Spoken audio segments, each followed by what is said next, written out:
What is up, everybody? Welcome back to the Dudes Who Bet Daily. We're off and running at Tampa Bay Downs in the first race today. So we are already getting things started here on a busy Saturday. As Jesse mentioned, this is going to be a very busy day for us. We've got a lot to talk about. Hopefully there is an objection in the first race. Hopefully the force stays up there at Tampa. It'd be nice to start the day off with a winner. All right, Papa Dude, let's do it. Let's get to the game. Are you ready? Fired up. This is a busy day, you guys, for horse race. I don't think there's as many big races today, though, are there, as usual? There's a lot going on today, actually. Yeah, it's a pretty busy day. Oh, is it? I mean, are there what's besides the Tampa Bay Derby? What's the other great? You got Tampa Bay with all kinds of races today. Gulfstream Saturday, always a good card. Oakland Park's got the Azeri, and then the Beholder Mile at Santa Anita. The Derby is just a Tampa Bay thing today, right? Right, yeah. Yeah. Greetings from day 2 at the NHC as well, where Dr. Tang and Somich look to qualify for day 3. They got to get into the top 78. Doc's in a good spot. So Somich, actually. So that'll be interesting to follow that all day as well. All right, let's get to it. Let's do college basketball first. We're going to do all the conference championship games. We're just going to rapid fire the conference championship games for college basketball today. We've got a bunch of them. Let's start with one a little bit obscure here, not your high-profile game. This one's going to start in 57 minutes. Norfolk State against Howard. Norfolk State, a 2-point favorite here. The total is 142. It's the MEAC final. Papa Dude, who you got? Well, you started off with a toughie. I tell you, this one is tough. You and I follow this every day, so I'm a little closer to them. Did they keep the 4 up? Yes, no change. I saw that fist bump there, so but they did. All right. Total toss-up for me. Both of them about the same. No home court advantage. I took Norfolk. I think you took Howard. So I think we're going to be split on the first one. Yeah, I took Howard plus the 2 here in this one. I'm with you. I think it's a toss-up game. I analyzed this one a lot. I just think Howard's a smidge better of a team here, but I think Norfolk does have that experience edge. So it's one of those games, right? Yeah. So we'll be split here. You're going Norfolk. I'm going Howard. All right, let's go to another one here. We're getting kind of the smaller ones out of the way first. Let's go to the SWAC. Texas Southern with a record of 13-20. They can go 14-20 and make the NCAA tournament today if they beat Grambling. I was shocked. Grambling only a 3.5-point favorite here. Papa Dude, who you like? Well, Texas Southern is playing great. They've been on a roll. They beat some really good teams down the stretch.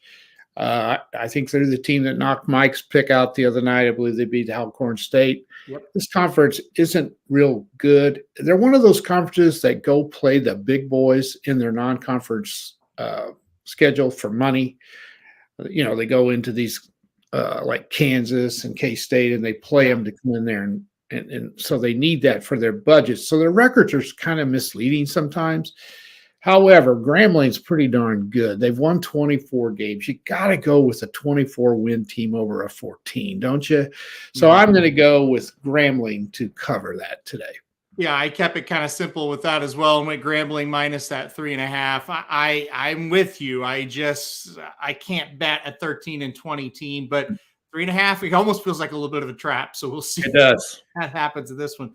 All right, well, we don't usually do this, but the next game on the slate is actually Papa Dude's best bet. So we're going to talk about it.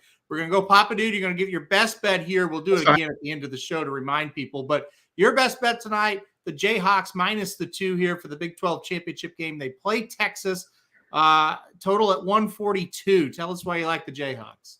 Playing in Kansas City, number one reason why I like the Jayhawks. It'll be packed. Texas will have some people there, but they'll have 1,000, and Kansas will have 18 to 19,000. Mm-hmm. Kansas plays great in Kansas City. This is their league. This is their tournament. I heard them talking about it a while ago. I think they said this is the 16th time since the Big 12. I would have said more than that, that they've been to the conference championship game. I would have thought it was more than 16. To be honest, I think the league's been around for 29 years. Texas did kill them last Saturday in the last regular season game of the year. K-State or Kansas already had the conference championship locked up and the number 1 seed. I don't think they were very motivated. I thought they played really well last night. Texas is good. They're very good. But I'm going Kansas because the line is only 2, and I think they cover. I'm with you. I like the Jayhawks tonight as well. A best bet I actually thought about. So we're both kind of on these Jayhawks pretty hard tonight. I think they get it done. I think I don't have to really add a whole lot to it. I think you covered it perfectly, and I couldn't agree more. I just think it's their conference. They're going to beat them. And Mark said, listen, it's kind of a revenge game. Texas caught Kansas in a real good spot. This is a real good spot for Kansas now to get that revenge against Texas. And here's the thing. In the Big 12, up until the last couple of years ago, in football, you better bet on Oklahoma when they play a Big 12 school because it was their conference in football. Kansas is the basketball side of it. And they're just one of those teams that are very difficult to beat in certain situations, and this is one of them. Yep, for sure. All right, let's keep on going here for the Mountain West Conference. Utah State and San Diego State, a really good matchup here. Just a 2-point favorite here for San Diego State. The total at 137.5. All right, who you got in this one?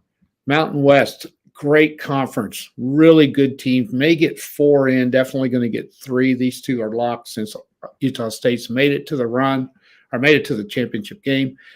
San Diego State, extremely consistent, very difficult to score on, great defense. Utah State is on a roll. They're playing great. I'm taking the Aggies tonight to beat the Aztecs. I'm going Utah State. And this one, I think you're going the other way. Not so fast. I'm going to go San Diego State in this game. They've been the best team all year long. So give me San Diego State minus the 2. I know, I get it, but I'm telling you, I think they're a really good team. I think they could make a run. So give me San Diego State. I think they get the job done here. All right, let's keep going. This was one. You got Xavier wrong, and I got him right. I'm going to roll with Xavier again tonight. Who are you going with? Xavier, Marquette 2-point favorite. Right. I got both of them wrong. I thought UConn would beat Marquette. They both. Well, I missed that one too. Yeah. Yeah. Xavier was fantastic last night. Mm-hmm. And the shocker was they held Creighton to 60 points. Mm-hmm. I was shocked I'm not shocked that they won. I'm shocked that they held them to 60. So I'm kind of back on the bandwagon a little bit. I just think Marquette's a little bit better. Would not surprise me at all if Xavier wins, but I'm going with the Golden Eagles to not only win the regular season, but win the conference championship and lock up that number 2 seed. Yeah, we'll see what happens with this one. It's going to be a great game, 5:30 tonight Central Time. I'm going Xavier. I'm going to take the 2 points. Listen, I thought they played great last night. Did. Sometimes your best defense is the other team doesn't shoot very well. That's true. A lot of times in basketball, that comes down to they played great defense. Well, the other team shot 20%. So not saying they shot 20% last night, but Creighton didn't play very well, and Xavier took advantage of it. Give me Xavier plus this 2 in this one. All right, let's move on to the next one here. We're going to the MAC, Kent State and Toledo. This is a pick 'em. 148 for the total. 148.5, I should say. Who are you going with? This is a total pick 'em, flip a coin. They both have won 27 games. They were 1 game separating them in the regular season conference. I think Toledo nipped them right at the end. I have no idea who the winner. This one's going to be who makes the last shot, I think. I think this will be a fabulous game. These are 2 really, really good teams. Only one of them is going to get in again. I went Toledo because I think they're playing just a dab better right now, but there's not much. If you took Kent State, I cannot argue with you at all. Well, and you mentioned it. Both teams 27-6. Kent State 15-3 in the conference. Toledo 16-2 in the conference. I mean, that's their only differentiator between these 2.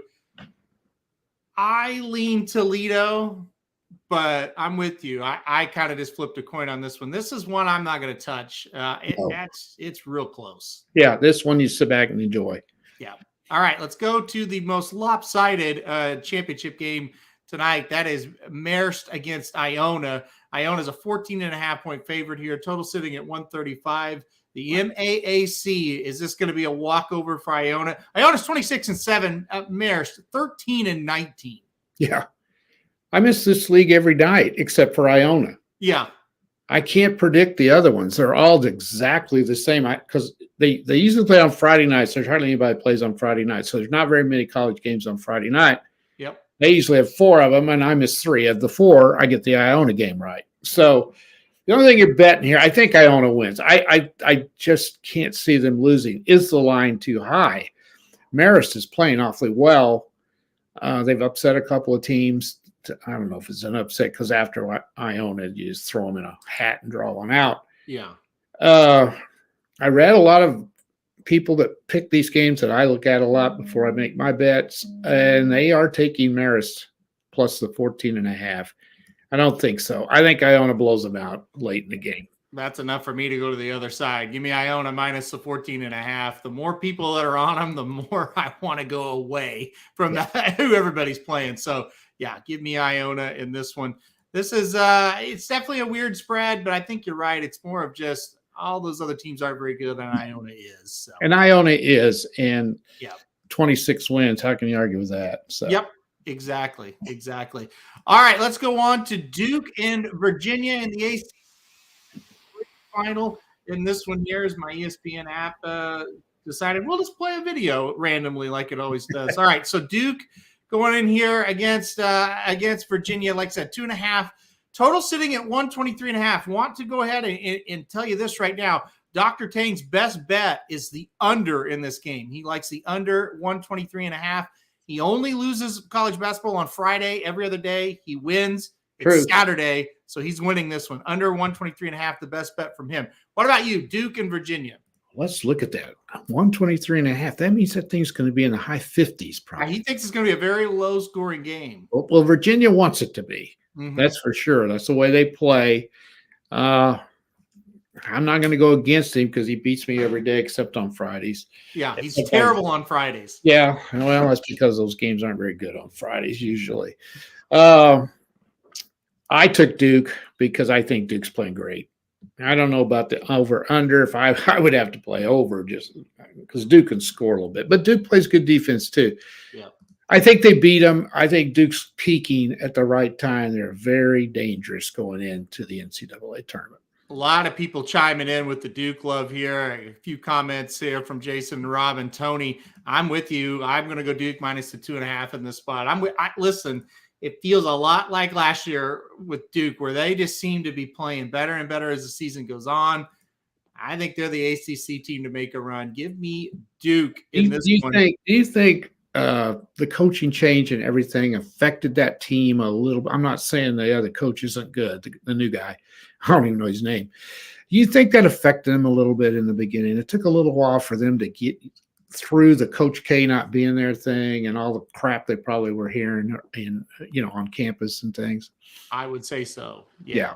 I would say just naturally that's going to be really, really tough to get over something like that. This guy's done a really good job. Yep, for sure. Absolutely. And that transition was not going to be easy. And it is what it is on that. Okay, let's go to the next one, though. Conference USA championship game. These are two of your teams that you love. UAB, a 2-point favorite here against Florida Atlantic. Total sitting there at 147.5. Florida Atlantic 30-3, but the underdogs here. Who you got? Well, I know people are getting tired of me harping on this, but I'm going to do it one more time because this might be the last time. This is it. Yep. All right. When you look at the projections of the brackets at this point, okay, and these brackets, I looked at 2 of them today. There's hundreds. You can look anywhere, but I went with CBS and ESPN because I trust both of those a lot. ESPN has Florida Atlantic number 9. Mm-hmm. Right now, they're a number 9 seed, and that is only if they win today. Mm-hmm. Okay, they've won 30 games. They're number 9. Okay, CBS has got them number 10, but only if they win today. They're playing a team that's won 25 games. Why, if they lose, do they drop out of a 9 or a 10 slot? Please, somebody explain that to me. Right. I don't get it. It's not like they've got a 13 seed. No. Yeah. They're way ahead of some of these other stumble bunnies that are just barely getting in, that's barely got a winning record. Right. But if you lose the game today, and oh yeah, this team they're playing is playing. Look, they're favored. Yeah, they're favored. Yep. I don't see any way you keep them out if they lose. I just don't. I think UAB is going to beat them because I think the pressure has got to be immense. Well, it's the same for UAB too, but I just think it's more for Florida Atlantic. They won the conference. They have 30. If they don't make this tournament, it's a crime. Mm-hmm. And I know people are going to argue with me and I don't care. I don't care. You can argue all you want. Rutgers is 19-14, and they're probably going to make it. They failed to accomplish what they were supposed to do 14 out of 33 times. This team's 30-3. Yeah, they do have a win at Florida on their resume. Their 3 losses were all to pretty good teams. Ole Miss on the road. 3 losses on the road. UAB on the road and Middle Tennessee. Here's another thing they argue. Okay, while we're on this, and then we'll get off it because we'll save it for later. Everybody says we'll play a better schedule. It wouldn't matter if let's say they went to Tennessee and they lost. Mm-hmm. And they went to Duke and they lost. They still wouldn't have a chance to get in. It doesn't matter what they do. It does not matter. They're going to get ignored because of the league they play in. And it's that simple. So you think UAB pulls the upset today? I kind of think so. Because it's not an upset. I shouldn't say that. Now they're favored. Yeah, they're favored. I want to bet Florida Atlantic because I want to root for them. You know, Mm-hmm. I got Oral Roberts in. I got College with Charleston in. This is my other one that I want to get in because I think they deserve it. Yeah. Well, they got to win. That's the big. They got to win. I know. They got to win, but Rutgers doesn't. I'm going to go with them. I think UAB. The biggest problem now that they've gotten to this far is UAB has that experience. They do. They do. That's going to be the scary thing to get over. I think Florida Atlantic's a better team, though. I don't think they should be the underdog. Very good. But you know what? I watched a lot of it yesterday. They struggled. You could tell that pressure was there. Of course, maybe now it'll be off them a little bit. They got to the championship game, and maybe they can relax some. Yep. Where's that game at? They play this game in Frisco, Texas. Okay, I thought it was in Texas, so there's no advantage there for either team. No. So. Well, we'll see what happens. It's going to be a game 7:30 Central Time tonight. CBS Sports Network will have that one. UAB, Florida Atlantic. Papa Dude going UAB. I'm going Florida Atlantic. All right, let's go on to 3 more. The Big West. Cal State Fullerton versus UC Santa Barbara. Not going to lie, I've never seen either of these 2 teams play. I do look at their scores and their stats, though. Santa Barbara, 2.5-point favorite. Who you got? I've seen them play just a little bit, not very much. Haven't seen the other one at all. Cal State Fullerton upset UC Irvine last night. That was a big upset, so they're rolling. Mm-hmm. Santa Barbara's a little better when you look at the records. They've won a lot of games. I went with them simply because I think they're a little bit better.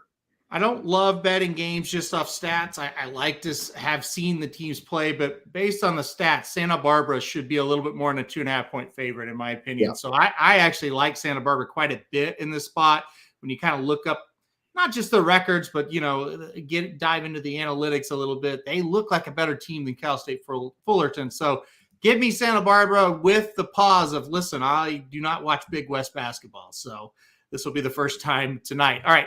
Let's go to 2 more here. The Pac-12 championship game. It's even. This is a pick'em.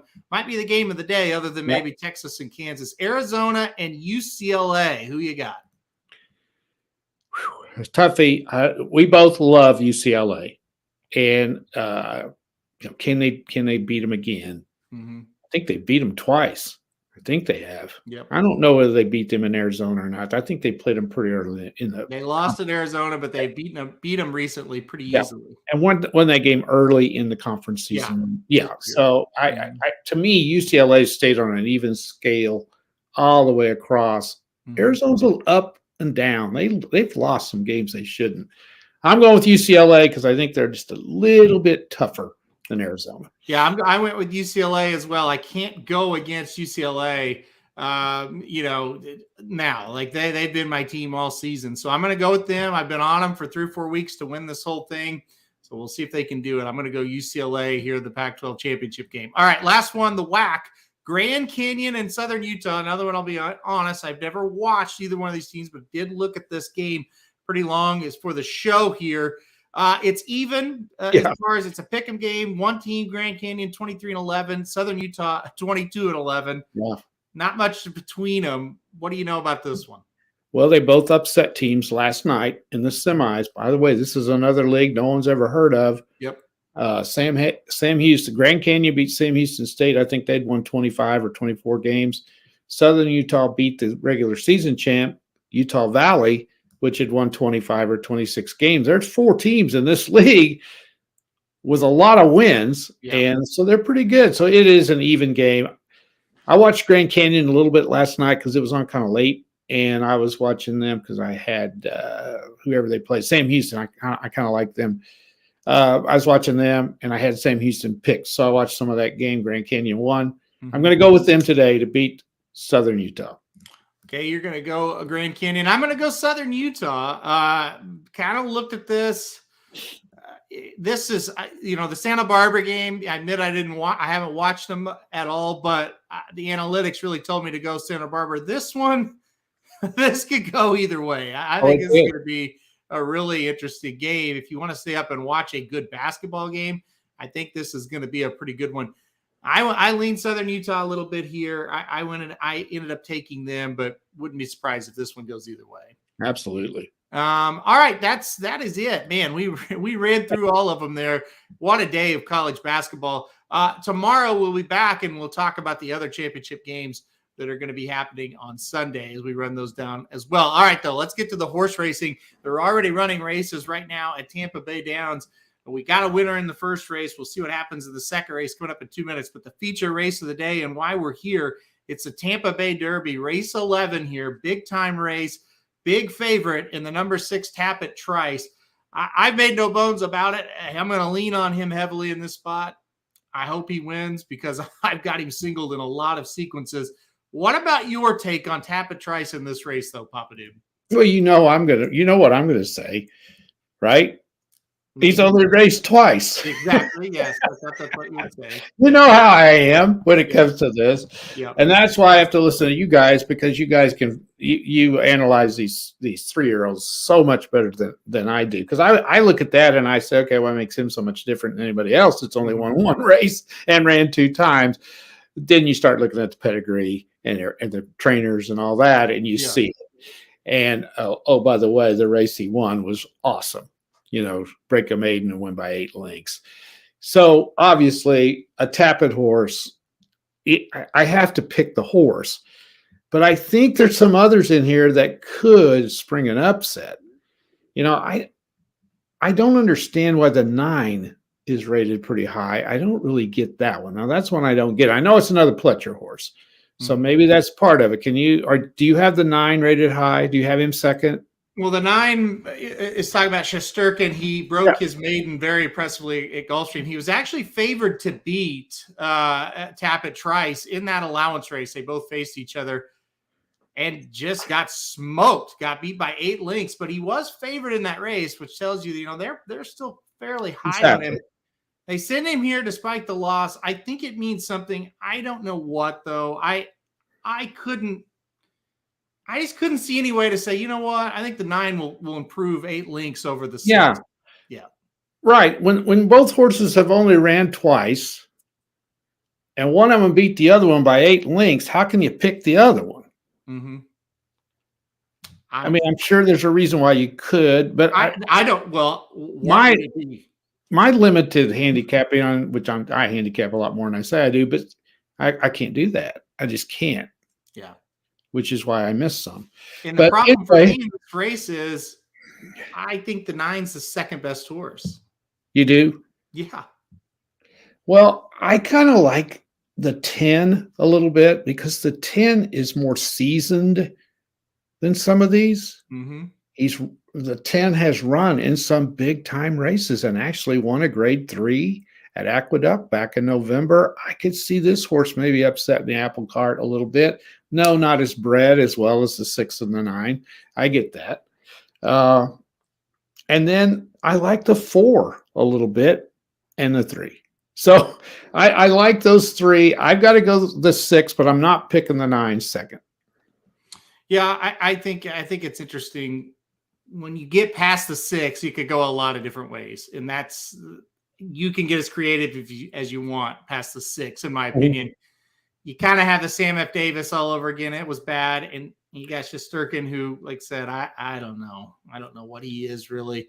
I ended up going 6-9. I just lost my place here. 6-9, 10. I do like the 10 a little bit. I think we can draw a line through that last race for the 10, and hopefully he can kind of get back to his best. If he gets back to his best type of race, I really don't think he should be 20-1. So no, that's true. Then the 3 gets IRAD. Yeah. He's not very good. The problem is that like a Classic Legacy hasn't run a race where it's like he's decent. Like he just doesn't look very good to me. Right. Yeah. Right. Dennis says, okay, I don't like the 6, and you think the 9 is interesting. What odds would you have to have on the 9 and the 6 maybe being 3-5 or 2-5? Yeah, I think the 6 is going to be unbettable from a win. For a win, yes. Yeah. As far as the 9. What's the 9 morning line? 4? Yeah. I think the 9 will be like 6-1. So you think the 6 is going to take all the money? I think 6 takes a ton of money. I think the 3, because of IRAD, will be second choice. But that's, I think 2-5 or 3-5 is a lock on Tappa Trice. The second choice is going to be 4 or 5-1, and it's going to be the 9 or the 3. Right. The 3 and the 4 are what? 6-1, I believe, both of them, or is the 4 more than that? Mm-hmm. I know the 3 is.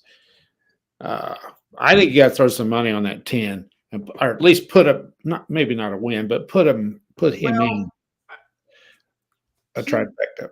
I would try to get crazy with a price past. I think here's what you do. You use the 6. Well, I don't know. Maybe if you don't like the 6, don't. But in my situation, I like the 6. I'm going to use the 6, and then I'm going to pick the 9 over the 3 to use, and then I'm going to get crazy with the 3rd horse. Sure. I'm going to choose between, and if you like the 3 better, then use the 3 and then get crazy with your 3rd horse. Don't use 6-3-9 or 6-9-3. I mean, it's kind of, with exotic wagers, you're kind of wasting your time a little bit with that. You need to get a little bit of a price involved, unless you're just going to play a straight exacta or a straight trifecta. Then you can kind of get some of those shorter prices involved. But if you're going to play multiple horses in that 2nd and 3rd spot, make sure you're getting a decent price involved in that mix as well. Right. So what do you watch Pletcher, because you follow it all? Like I say, Pletcher doesn't run at the tracks that I follow religiously. This is a very what's the word? It's a movie makes with his horses sending the 9 to the Tampa Bay Derby, right? Mm-hmm. I mean, this is a very solid thing that he does. Mm-hmm. So what I'm getting at is that something we should look at, that he likes this horse sending it to the Tampa Bay Derby. It's interesting that he's here, but no, I think he likes him. I think he thinks he'll run well, but he also sent the 6 here. And also, they're trying to avoid the big horse in Florida. You know, they didn't want to run anybody against Forte, and that's why he's got 2 horses going to the Louisiana Derby as well. Yes. When you got a horse like Forte, you're trying to avoid. You're trying to go other places. Yeah, so. You don't want to run. You don't want to run your second best against him. Yeah, that's a lot of it. The question came in: did I single Tappa Trice? Yes. Yeah, that's my single on this late sequence. And look, I'm not sitting here saying I think Tappa Trice is the best in the world. He's the best. I'm sitting here saying this field sucks, and if he can't beat him, I would be pretty surprised. And then you throw him out if he doesn't win this. You absolutely, unequivocally throw him out if he doesn't win this race, without any doubt. Yes. Yeah. So, all right, that's the analysis of the Tampa Bay Derby. We will be live for this race coming up a little bit later on today, so check out that. All right, let's go to the best bets and get out of here. Running a little late today. That's all right. We heard about Kansas and Papa Dude. I'll let you do yours one more time. We talked about it earlier, but Papa Dude going Kansas minus the 2. I don't have anything else to say. It's Kansas and Kansas City in the Big 12 championship game. They're only a 2-point favorite. I like that aspect of it. I probably would bet them up to 4. Texas is very good. They're capable of winning, but I think Kansas gets it done in front of a home crowd in Kansas City. All right, Kansas minus the 2 for Papa Dude. I'm going to go Islanders Capitals under a goal and a half in the first period tonight. Listen, we've done very well with these. The under has been cashing like crazy for a period and a half, under a goal and a half first period for these two teams. The Islanders are second in the league in cashing. Capitals are fourth in the league in cashing. So when they play each other, I certainly think it's a definite play here tonight. Neither team really scoring much right now as it is. So Islanders Capitals under a goal and a half first period. Really like that one tonight. So I'll go there. Magic's not here. He did phone in a bet to us. He likes Fun to Dream in the 8th race today at Santa Anita. This Bob Baffert trainee has been running very, very well. So he's going to go Fun to Dream and the Beholder Mile. She's been beaten up on the California horses. There's some shippers today. We'll see if Fun to Dream can get the job done for Magic. So that will be his. All right, let's go through it.